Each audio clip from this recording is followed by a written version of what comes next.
मुख्यमंत्री माझी शाळा सुंदर शाळा ही एक सुंदर संकल्पना आहे, परंतु याच्या अंमलबजावणीमध्ये अनेक चुका झाल्या. यातल्या बऱ्याच चुका आपल्याला विसरायला हरकतही नाहीये.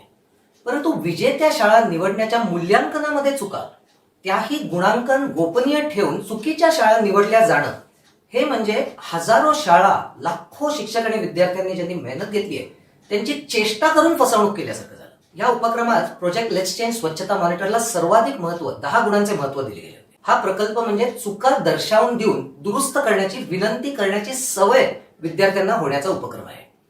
मग या अभियानाबाबतच चुका झालेल्या कसं चालेल? हे प्रोजेक्ट लेट्स चेंज स्वच्छता मॉनिटरचा प्रकल्प संचालक मी रोहित आर्या याच्यावर ऑब्जेक्शन घेत आहे.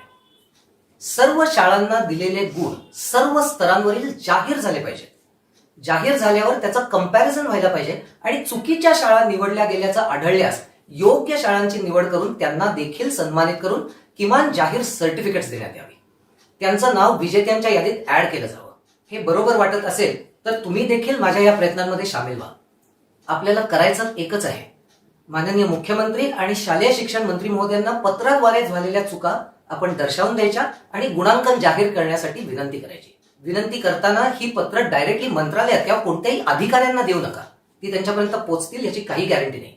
पूर्ण राज्यात एकत्रित करून आपण ही पत्र डायरेक्टली मंत्री महोदयांकडे देऊ आणि ही विनंती करू. बदल तरच घडेल.